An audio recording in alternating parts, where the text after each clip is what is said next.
Now's the moment. I'm looking at this thing on the mantelpiece, and I understand that I'm in hell. I tell you, everything's been thought out beforehand. They knew I'd stand here at the mantelpiece, stroking this thing of bronze, and all those eyes intent upon me, devouring me. What? Only two of you. I thought there were more.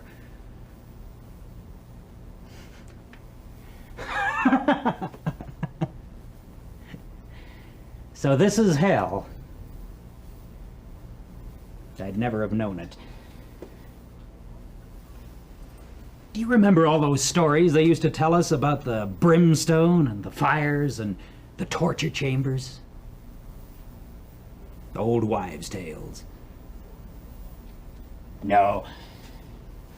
There's no need of red-hot pokers. Hell is other people.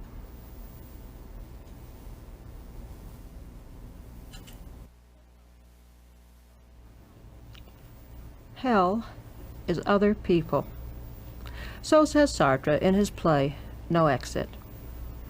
I suppose that there are moments in all our lives when, frustrated by the difficulties of intricate human relationships, we agree with him.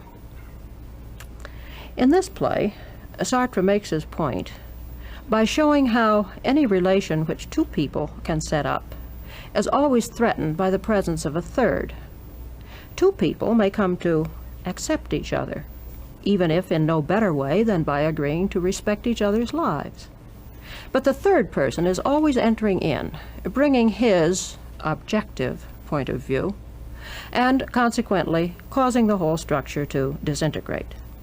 This, by the way, says Sartre, is the reason why lovers like to be alone.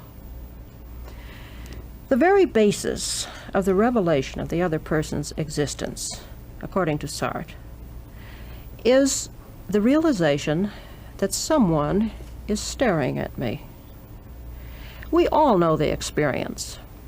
I'm sitting, let's say, on a bus, an almost empty bus, and I start talking to myself or making some sort of awkward gesture or laughing aloud. Then I look up and I see that someone has watched me do it. And we all know the feeling of embarrassment, but why is it there?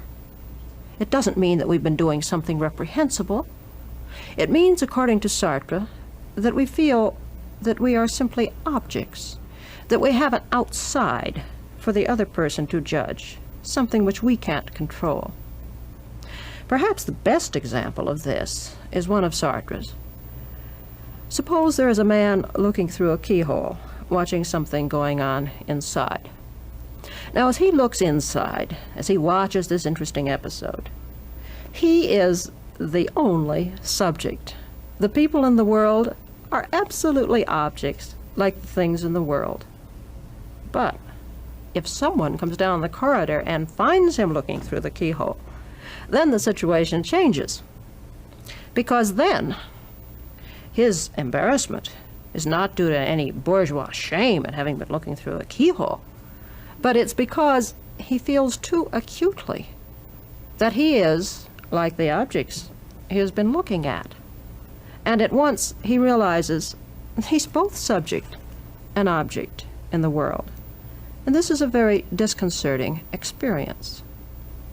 What happens in this encounter with others is that there comes into being what Sartre calls a self for others. And this self for others, although it has no reality or true existence except in the mind of others, is nevertheless the thing by which I am seen and judged. For others, I am not the self which I am for myself, but I am that which they see. And I can never grasp the meaning of this self. Furthermore, I am accustomed to think of the world as being what I interpret it as being. But I realize sometimes, in bewilderment and pain, that my world is not the only world, that other people have made of the world what they like too. And I wonder then, well, which is the real world? One of the best literary presentations which I know of this sudden encounter with the subjectivity or consciousness of another person, what Sartre refers to as the look, is given us in a novel by Simone de Beauvoir, one which is called She Came to Stay. In this book, a couple by the name of Françoise and Pierre, a closely knit couple, have invited a little girl, Xavier, a little girl from the provinces, to come and stay with them for a while. Now, this little girl throws everything into confusion, not through the usual fatal triangle which novelists are so fond of dealing with, for Françoise never really doubts that she is first in Pierre's mind and will always be there. But Xavier will not allow any other consciousness to be called valid except her own. She pronounces her own judgments on the lives of Françoise and Pierre, and suddenly makes them see themselves and their relationship as something totally new and strange. Françoise in particular feels defenseless before her and attacked. One evening, which is particularly difficult, Françoise just decides she cannot stand it any longer. Xavier has been impossible. Françoise bursts into tears and rushes out of the nightclub. Pierre follows, trying to find out what on earth can be the matter with her.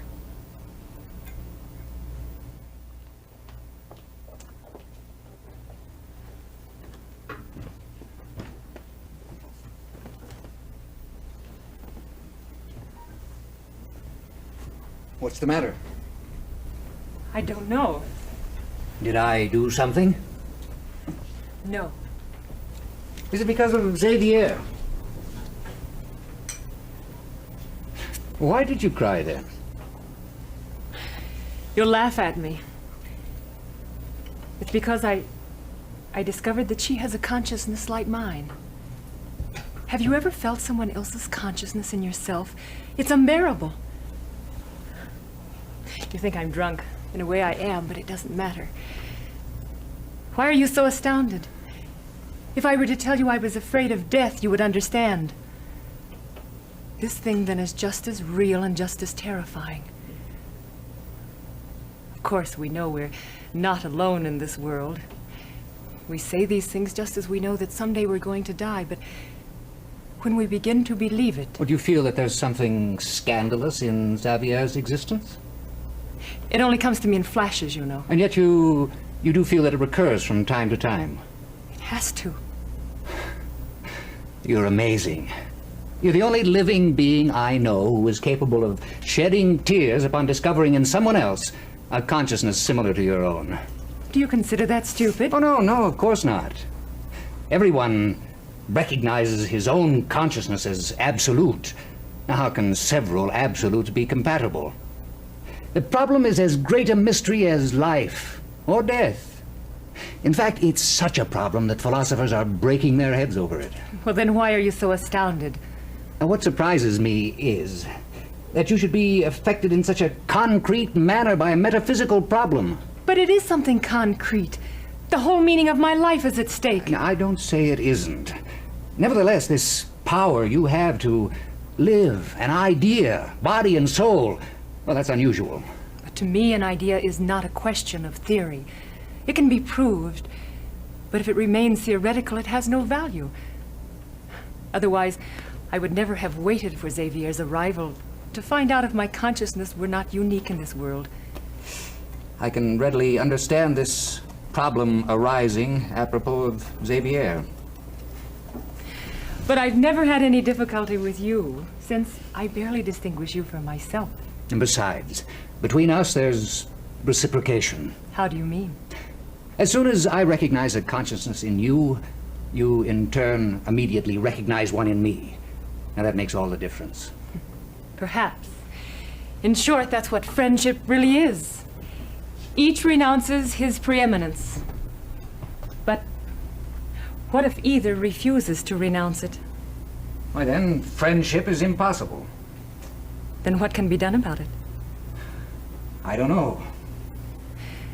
Xavier never renounces any part of herself. No matter how high she placed someone else, even to the point of worship, that person would still remain an object to her. There is no remedy. One would have to kill Xavier.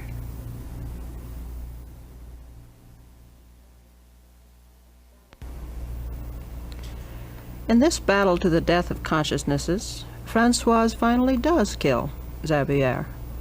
And this is because she follows to its logical conclusion one way of resolving the subject-object conflict. In this case, what we might call a metaphysical murder. If we are going to have a struggle of subjects and objects, one obvious way of dealing with the problem is to decide that I will be the only subject. I will not tolerate anybody else as being a subject to look at me. This is, of course, the path of domination, in the simplest form, what you might call staring the other person down. We all know people like this, people who can't tolerate any other person's way of life, who have to tell everybody else just how to live, who can't see any point of view except their own. In its most extreme form, this is sadism. The sadist wants to capture and imprison the subjectivity of the other's freedom, in his body. He wants to make the other feel that he is a thing at the sadist's mercy. By mental or physical torture, he tries to make the other feel that he is nothing except this panting flesh, dependent on the sadist's slightest command. But the sadist fails. He can't help it. In the first place, he can never capture a subjectivity. The extent to which he can control the other person is only the degree to which the other person is made an object. Furthermore, the other person's look is always there. At the moment of the greatest torture, still the victim may look at his tormentor, and in this look, the sadist is judged. A less bizarre way of remaining the sole subject in the world is the path of indifference, a kind of self-willed blindness. Sartre points out that some people manage to maintain this state of blindness for almost a lifetime, going on forever, with only occasional, brief, terrifying moments of the revelation of the nature of the other. Such a person doesn't hate others, but he acts as if they were nothing but objects. And by acting as if they're nothing but objects, he tends to imprison them in their roles, to treat the waiter as if he's only a waiter, the clerk in the store as if he's not a person, but merely a clerk, and friends as if the friends are nothing except instruments for a particular kind of pleasure for this person's subjectivity. But this path of indifference won't work either. In the first place, it's not only dishonest, it's dangerous. For at any moment, one of these objects in my world may suddenly look up at me, and I know that I have been judged. The look has been there, and I cannot erase it. And in the second place, I'm impoverished. For myself for others is necessary to me if I am going to reveal to myself what I am, what my possibilities are. And insofar as I refuse to let the other person pass judgment on myself for others, I am restricting my own growth. Now, even more extreme than the saddest position, and a kind of consequence of the failure of all of these efforts to be sole subject, there comes hate. This was François' way out. For hate, says Sartre, is basically the will to annihilate the other, to get rid of him completely. Again, it fails. Logically, if I'm going to annihilate the look of the other, I must annihilate all others, for I can never be sole subject unless there are no other people in the world. But aside from the fact that this is impossible, it can't succeed anyway. There will always be the memory of the other person's judgment. I would always have to live with the knowledge of what I had been for others. The opposite recourse is naturally to accept myself as being an object, to make myself only object. Here the extreme form is masochism, the opposite of sadism. The masochist is the person who finds it somehow delightful to have pain and domination from the other. It isn't because he enjoys the pain or the defeatism. It's simply that it's easier for him to let someone else be responsible for his being, rather than to try to take up the struggle of dealing with the world in which there are other people and being responsible for what one does. Rather surprisingly, Sartre puts love here as one way of making oneself an object. It is, of course, love in bad faith, and I should say that all these structures where we say that hell is other people are structures in bad faith. But before we try to consider just how love enters in here, we ought to look at another scene from a de Beauvoir novel. This one is The Mandarins. Here, Henri and Paula are having breakfast. They have lived together for a long time, thinking that they were in love with one another, and yet there's something in this scene which shows us clearly that at least one of the two is getting a little bit tired and finding the affair grown stale. What are you planning to do today? Nothing special. But what? Well, I think I'll call up my dressmaker and have her take a look at those beautiful materials you brought back. And after that? Oh, I always manage to find something to do. By that you mean you have nothing whatever to do. I've been thinking a lot about you during this past month. I think it's a crime for you to spend your days vegetating inside these four walls. You call this vegetating. When you love someone, you're not vegetating. But loving isn't a vocation. You're wrong. For me, it is a vocation. I've been thinking over what I said to you the other day. I'm sure that I was right. You must start singing again. For years, I've been living exactly as I do now. Why are you suddenly concerned? But during the war, it was possible to be satisfied just to kill time. The war is over now. Listen to me. You're going to tell old man Graypaw that you want to go back to work again. I'll help you choose your songs. I'll even write a few for you. I'll ask the boys if they would care to try their hand at it too. Just wait and see the repertoire we get for you. Whenever you're ready, Sabririo will get you an audition. I guarantee that he can get you star booking at the Club 45. After that, you're made. Then what? Will I mean any more to you if you see my name on posters? Of course not. Don't be foolish. Why is it that you're not willing to try?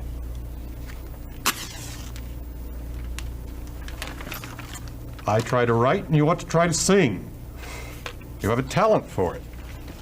I'm alive and I love you. And to me, that's not nothing. No, you're just playing with words. Why don't you want to give it a try? Have you become that lazy? Or are you afraid? Or what? Listen, even if all those vanities, success, fame, still meant something to me, I wouldn't start out in a second-rate career at the ripe age of 37. When I sacrificed that tour of Brazil for you, it was a final retirement. I have no regrets. Let's just forget the whole thing. Yes.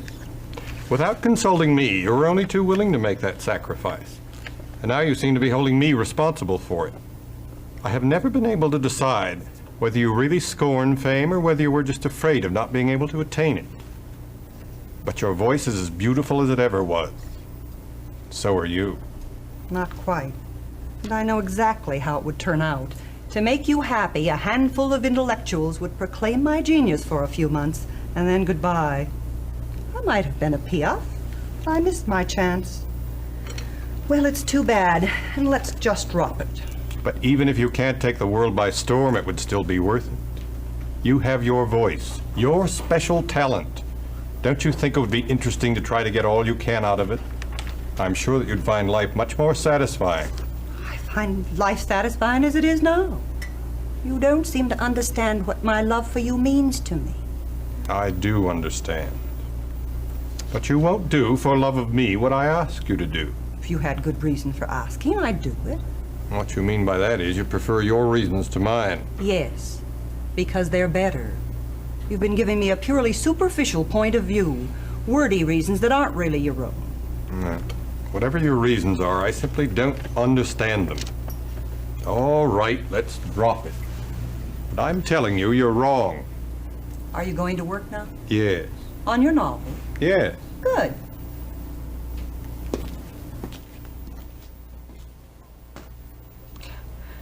Paula wants to live for love alone. But what does this mean? Well, Sartre says it means she wants to be an object. But what kind of an object? She wants to be so fascinating an object that Henri's freedom will be ensnared to the point where he can do nothing except consider this object and tend for it. It's a double evasion. As is made very clear in this scene, Paula's wanting to live for love alone is at least in part due to the fact that she wants to escape the difficulties of a long career in which she's not quite sure of herself and her ability to carry through. And in the second place, what sort of love is this? Sartre says that love is a desire to maintain the other as subject, so that one can be object before him. But is Henri really free? Because Paula wants him to be free only so long as he devotes his freedom to her. And this is not much of a freedom. Now, Henri is wise enough to refuse. He is not going to be responsible. He wants her to live her own life and not make him the foundation of her being. Whether this is because he honestly feels this way, or whether it's because he's getting a little bored with Paula, I'm not sure.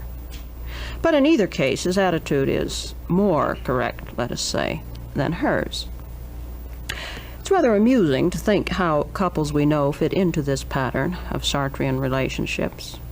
There are the strong ones, where you find two very strong personalities who seem impelled to destroy themselves by this constant battle to the death of consciousnesses to see which one will come out as sole subject. And then there are the uneven ones, some of the successful marriages, where the strong personality and the weak personality get along together, the strong one being sole subject and the weak one being sole object. A balance, yes, but not really a healthy one. Offhand, it might seem impossible to have a relation where two people would each be trying to be made an object.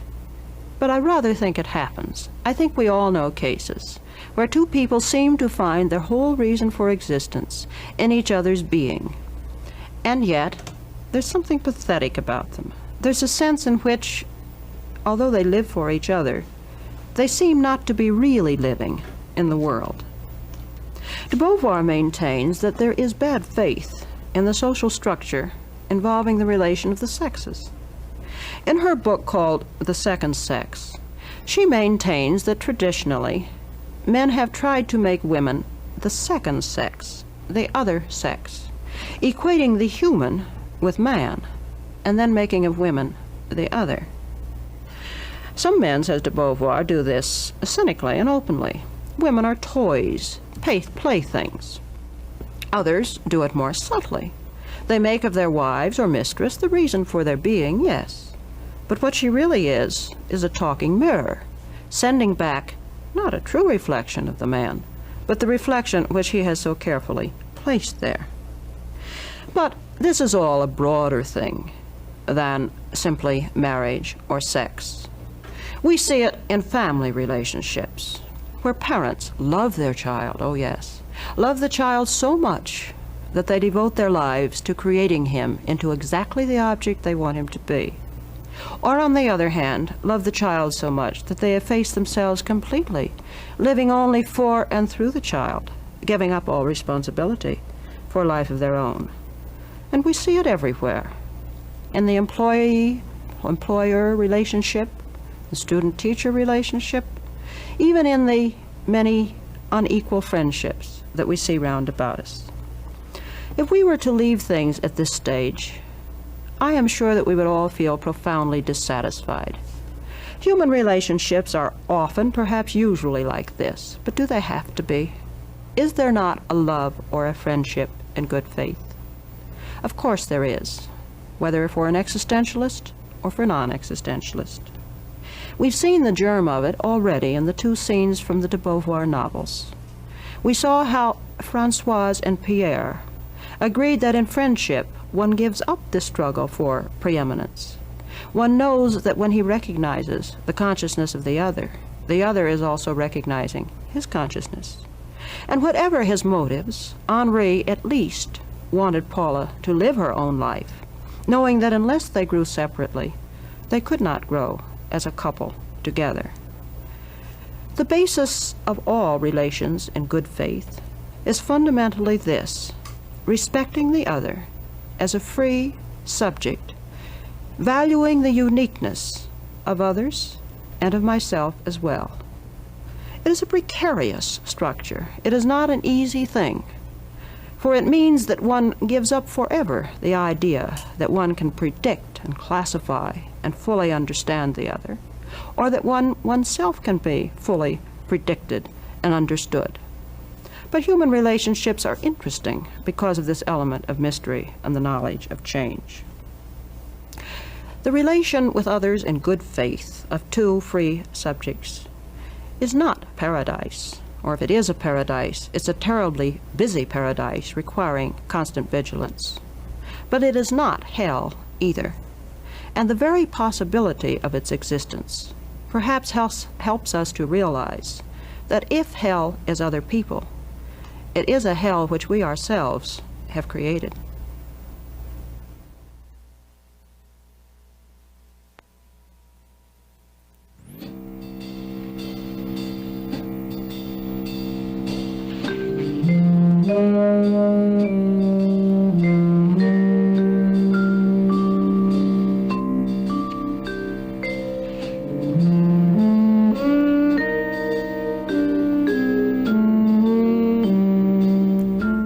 The scene from She Came to Stay was translated by Yvonne Moyes and Roger Senhouse.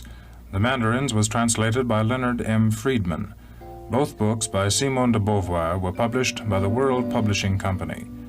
The scene from No Exit by Jean-Paul Sartre was translated by Stuart Gilbert and published by Alfred A. Knopf Incorporated. The painting Sky Festival by Gordon Wagner, courtesy of the Denver Art Museum.